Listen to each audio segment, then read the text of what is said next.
দুধ চা তো জীবনে বহুত খেয়েছি, কিন্তু এরকম ডিফারেন্ট দুধ চা আমি আগে পরে কখনো খাইনি। দুধ চাটা বানানোর প্রসেসিংটা যেমন ভিন্ন, এর স্বাদটাও ঠিক তেমনটাই ভিন্ন। হ্যালো গাইজ, আসসালামু আলাইকুম। সবাই কেমন আছেন? আশা করি সবাই অনেক বেশি বেশি ভালো আছেন। আমি অনেক বেশি ভালো আছি। আর আজ চলে আসলাম খুলনা 7 নম্বর ঘাট। আর আজ আমি আপনাদেরকে এমন একটা চায়ের সাথে পরিচয় করাই দেবো যে চা আপনি একবার খেলে বারবার খেতে মন চাবে। আর এটা হচ্ছে সেই মহিলা চা।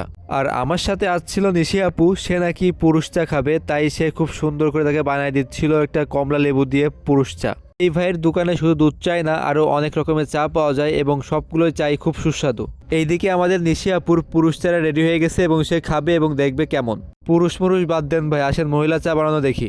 তো আমরা ফার্স্টে দেখতে পারলাম একটা ডেস্কিতে কিছু দুধ নিল এবং তার ভিতর চিনি দিয়ে খুব ভালোভাবে গুলাচ্ছে, গুলাই দুধটা মিক্স করতেছে। তারপর দেখলাম একটা কৌটো থেকে একটা মশলা দিল।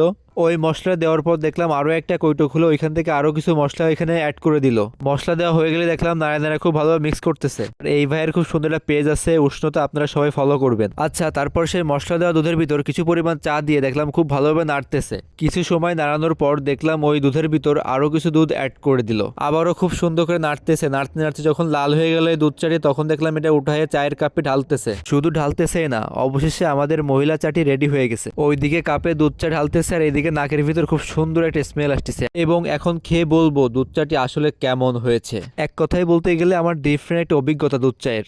এমনকি এই দুধ চায়ের ফ্লেভারটা একদম সীমায় সীমায় কোয়ালিটি। আর এই দুধ চা খেতে হলে আপনার আসতে হবে 7 নম্বর ঘাট, একদম মাজারের সামনেই। দাম মাত্র 15 টাকা। আপনারা সবাই ভালো থাকবেন, দেখা হবে অন্য কোনো ভিডিওতে। আল্লাহ হাফেজ।